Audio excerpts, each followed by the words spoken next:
Selamat malam para sahabat spiritual Indonesia, sahabat-sahabat sehat Indonesia. Baik, kita akan langsung to the core ya. Kawan-kawan bisa cari di kanal YouTube yang lain ya, misalnya kanal Dr. Jason Fung, Dr. Ekber, dan beberapa kanal-kanal yang memang mendunia yang berbicara soal diabetes mellitus. Oke. Salam juga untuk sahabat-sahabat di komunitas sharing diabetes Indonesia. Ada komunitas diabetes, banyak sekali komunitasnya. Salam, semoga semua sehat, keluarga menunggu kita di rumah, stay stabil gula darahnya. Jadi bukan turun, tapi saya lebih tepatnya menunjuk adalah menstabilkan gula darah dan menurunkan gula darah. Oke, kondisi saya 3 hari terakhir ini saya terkena serangan pagi hari namanya, karena ada hormon pagi ya, hormon kortisol.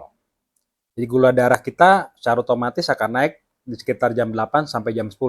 Jadi ada bukti gula darah saya naik di angka 117-120 di jam 10, kemudian turun lagi di jam 11 itu 103. Jadi never worries kawan-kawan, kenaikan gula darah karena pengaruh kortisol memang ada, tapi jangan kelewatan ya, stabil. Yang penting pada saat kortisol naik, kita tidak kemasukan makanan. Itu yang perlu dijaga. Sehingga yang perlu dijaga adalah sebetulnya sarapan itu betul ya, sarapan itu buffer gitu. Kalau toh nggak bisa sarapan, dijaga jendela makan berikutnya, skip makan pagi, makan siang, dan tidak ada snack. Nah, itu mempertahankan dia stabil. Oke, kita akan bicara soalan yang paling fundamental dari gula darah ya. Saya ada beberapa kertas di sini. Anggaplah kertas putih ini gambaran tubuh kita ya. Saya akan menggambar satu lingkaran. Oke. Nah, ada lingkaran ini. Kita gambar satu lingkaran. Oke. Ini lingkaran ya. Lingkaran ini adalah sel kita. Ini adalah sel ya. Di dalam sel itu ada satu organ sel yang bentuknya kayak angka 8. Bentuk mikroskopiknya itu angka 8. Namanya mitokondria. Mitokondria inilah yang bertanggung jawab dalam memproduksi energi bagi keseharian kita. Dialah pabrik energi di tingkat sel tubuh manusia. Oke. Pada kondisi yang wajar, pada kondisi orang wajar, mitokondria ini akan menyerap gula, akan menyerap glukos ya. Sehingga relatif selnya akan kosong terus. Begini. Tetapi di dalam sel selalu akan terdapat butiran-butiran seperti buah anggur yang disebut glukagon. Ini glukagon ya. Ini glukagon. Ini adalah cadangan gula di dalam sel. Dalam keadaan normal, glukagonnya nggak full. Oke, dalam keadaan normal. Tapi dalam keadaan orang diabetes, insulin tidak cukup, sehingga gulanya itu ngumpul di luar ya. Saya gambarkan gula yang ngumpul di luar. Ini lingkaran-lingkaran ini adalah gula yang ngumpul di luar. Dia begitu banyak sehingga kandungan gula darahnya di dalam darah, dalam plasma darah, itu naik. Karena dia nggak bisa masuk ke dalam. Karena di dalam sudah terlalu penuh. Sudah terlalu penuh glukagon. Sehingga terjadi yang tadinya awalnya begini, dia bisa menerima glukosa atau reseptor glukosanya terbuka seperti ini. Oke, dia terbuka, dia bisa nerima, dia bisa masuk ya. Dia bisa masuk ke dalam reseptor. Ini bisa masuk ke dalam reseptor. Tiba-tiba karena di dalamnya penuh glukagon, di dalamnya sudah penuh banget. Kita gambarin penuhnya ya. Saya tambahin buletan-buletan di dalam sel. Saking penuhnya, dia nggak bisa masuk lagi. Nah, ini yang disebut resistensi insulin. bisa ke ya kanal YouTube-nya, beberapa kanal YouTube yang bicara DM. Oke. Kemudian sel itu dari reseptor yang terbuka, dia menjadi begini kira-kira reseptornya. Oke. Dia menolak ini untuk masuk ke dalam. Jadi glukosanya ditendang keluar. Ditendang keluar oleh resistensi insulin. Semakin banyak reseptor yang ngaco dan ngawur, semakin banyak gula darah yang di luar dalam plasma kita. Ini yang menyebabkan apa yang disebut gula darah naik, oke? Gula darahnya naik. Nah, salah satu strategi untuk menstabilkan gula darah ini yang banyak dibicarakan oleh tokoh-tokoh dunia yang bergelut di soalan diabetes dan para diabetesi adalah merendahkan resistensi insulin. Jadi kembali merubah yang tadinya menolak, yang tadinya tertutup, dibikin terbuka lagi. Begitu. Oke. Syarat yang pertama adalah mengkuras glukagon yang ada di dalam sel. Oke. Bagaimana cara mengkuras glukagon yang ada di dalam sel? Yaitu dengan memanfaatkan mitokondrion. Oke. Caranya adalah bukan dengan aerobik. Karena hampir lebih dari 50% sel yang menyimpan glukagon itu ada di otot manusia. Oke, otot saya sebutkan beberapa otot.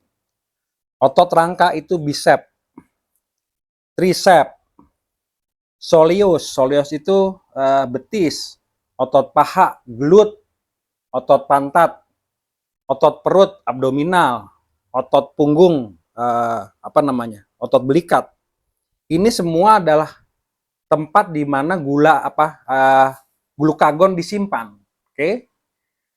Organ lain yang menyimpan glukagon adalah hati, lever. Nah, ini masalahnya.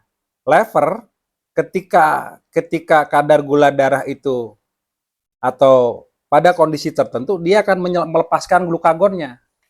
Jadi ini kalau di sel otot ya. Kalau di sel lever tidak begini bentuknya. Lever akan mengeluarkan gulanya ketika ada sinyal gula itu turun. Apa cirinya? Kita ngantuk, kita lapar, kita crave, kita pingin makan. Kalau orang normal, dia makan lagi nggak apa-apa, karena reseptornya masih nerima. Pada orang diabetes, reseptornya sudah nolak. Oke. Kita mengkurasnya, saya mengkurasnya dengan latihan naik turun tangga dengan barbel untuk menambah sedikit bobot 30 menit sesudah menyantap makanan besar. Oke, gunanya apa? Saya mengkuras yang di dalam. Dia biar kosong, biar mitokondrianya memanfaatkan anggur yang ada di dalam, butiran-butiran seperti anggur yang ada di dalam, dan mulai menerima gula yang ada di luar. Itu strateginya. Itu strategi pokoknya. Batasannya itu tidak kurang dari 25 menit. Artinya kalau bisa 30 menit latihan beban dicampur aerobik, itu akan jauh lebih baik. Cirinya apa? Bedanya latihan aerobik. Aerobik itu Anda naik sepeda 30 menit Anda nggak keringetan. Tidak akan keringetan. Dan detak jantungnya relatif stabil. 80, 100, 120. Segitu aja. Nah, kalau latihan beban 10 menit saja, latihan beban 10 menit saja, 15 menit pertama Anda naik turun tangga bawa barbel, dada Anda akan basah. Dada akan basah, punggung akan basah, dan detak jantung Anda akan naik. Dengan cepat ya. Saya ngukur kira-kira 120-120. Itu kalau aerobik Anda butuh waktu 1 jam untuk mencapai tahapan detak nadi yang sebesar itu. Dan juga tidak disarankan contohnya pada orang yang punya penyakit jantung koroner. Ini untuk teman-teman saya yang sudah pasang ring ya. Misalnya kita sebut nama Mas Tommy Pan, Kang Aryandi, tidak disarankan aerobik yang berat atau heavy exercise aerobik karena jantungnya itu tidak cukup kuat untuk memompa itu lagi. Alhamdulillah, puji Tuhan, jantung saya tidak masalah. Sehingga kalau saya naik turun tangga pakai barbel, detak jantung saya di 120 masih oke. Ini hanya sebuah strategi, ya. Sebuah strategi. Sedangkan strategi lain adalah mengurangi gula di luar sel.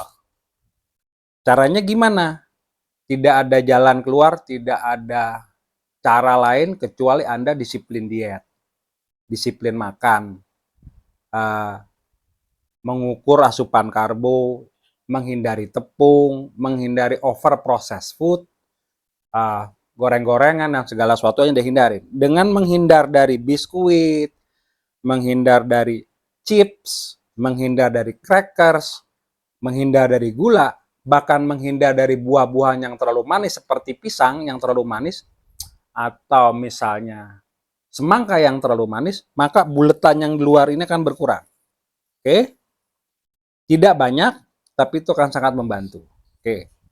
Nanti kan akan saya jelaskan berapa sih takaran makan nasi merah itu ketika kita mempergunakan alat-alat yang ada di rumah. Dan dalam penelitian saya, tidak cukup, ya cukup aman lah buat saya, tapi itu bisa jadi pegangan. Kita akan ambil pegangan yang dituliskan oleh Perkeni, ya, Persatuan Ahli Endokrin Indonesia.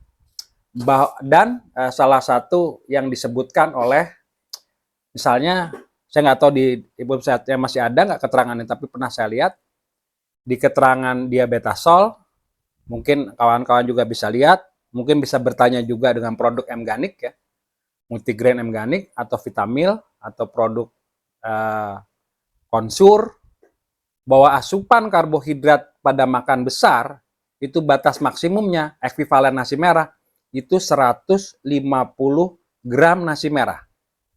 Kalau dikonversi jadi nasi putih itu di bawah 100, ya, atau 80 sampai 100 gram nasi putih.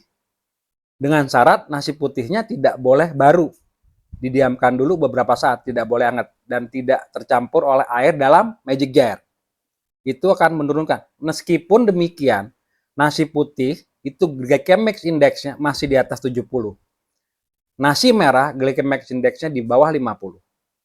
Jadi at least, dan yang termudah, sahabat-sahabat, nuker ke beras ke nasi merah kalau memang tidak bisa meninggalkan nasi, karena itu memang sudah terbiasa kita. Tubuh kita terbiasa dengan itu. Saya lebih cenderung kita adalah mengadaptasi apa yang memang jadi kebiasaan kita dan tidak keluar dari kebiasaan kita. Misalnya ada kawan yang menyarankan pakai labu kukus, kemudian pakai A, B, C, D, tapi tidak terbiasa. Usus kita tidak terbiasa, ya, usus besar kita kalau kemasukan itu, yang terjadi nanti di usus besar kita kacau prebiotiknya. Ingat, ya, kacau prebiotiknya, yang terjadi nanti bakteri di dalam usus besar akan memakan dinding usus. Dinding usus besarnya akan digerus. Kalau digerus, sehari 2 hari nggak apa-apa. Tapi kalau sebulan 2 bulan, gerusan ini jadi racun. Oke? Jadi kita ikut, selain menjaga diabetes, kita juga menjaga kesehatan usus besar kita. Cirinya apa? Kalau Anda kebanyakan serat, BAB Anda sudah 3 hari sekali. Itu warning. BAB yang benar, itu setiap pagi harus BAB. Ada beberapa kejadian DM mencari dulkolak, ada beberapa kejadian DM menjadi lasik. Sebaliknya ada yang mencari diatap dan segala macam, karena bermain-main dengan bakteri di dalam usus. Baik. Dan juga misalnya pengganti gula yang namanya sukralosa. Sukralosa itu serat. Dia tidak diproses di usus, di usus halus. Dia akan masuk ke usus besar. Kalau jumlahnya terlalu banyak, itu juga bisa menghasilkan ketidakseimbangan mikrobiota di dalam usus. Diabetes bukan berarti Anda menghalalkan segala cara. Ada keharaman-keharaman yang harus dijaga. Kita harus jaga lambung, supaya jangan luka lambung. Kita mesti jaga usus, supaya tidak sariawan usus. Kita jaga anus, supaya tidak wasir, diare, dan ambeien. Seluruhnya kita jaga, ya. Jadi bukan soalan hanya menurunkan gula darah, tapi ini soalan holistik. Pesan saya yang lain juga, kecenderungan kawan-kawan yang menggunakan metafiber, saya tidak sebutnya merek, tidak menyebutkan metafiber banyak. Kita bisa bikin dari psyllium husk, Kita bisa bikin dari sagu, namanya resisten, pati resisten. Bisa kita bikin dari apa aja. Kalau perlu kita makan aja tuh ban plastik itu jadi isolasi buat nahan gula. Kalau ban bisa saya makan ban. Gitu kan. Berhubung ban itu keras dan nggak bisa dimakan, ya terpaksa selotip juga nggak bisa dimakan pakai pisau lemas. Tapi itu juga nggak benar gitu. Karena itu akan mengganggu prebiotik di dalam usus. Oke teman-teman, ya.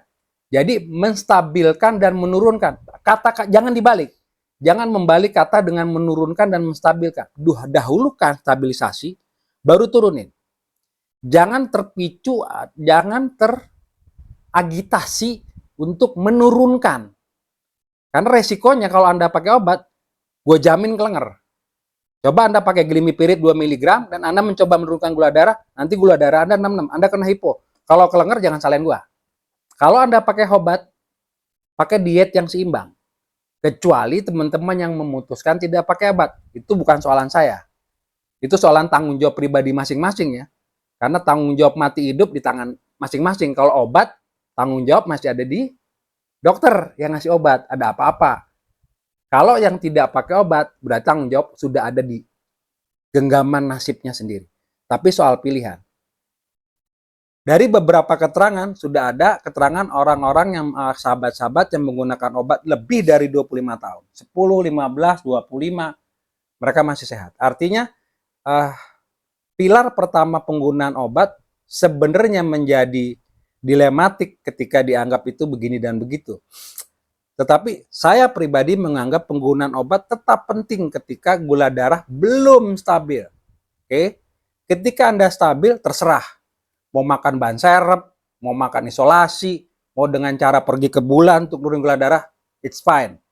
Tapi selama gula darahnya masih di atas 200, jangan coba lepas obat. Jangan pernah mencoba lepas obat. Ya, tetap disiplin dulu selama 6 bulan. 3 bulan pertama obat tidak akan menurun kerjanya.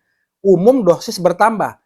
Tapi usahakan Anda bertahan dengan disiplin itu, ditambah disiplin diet dan olahraga.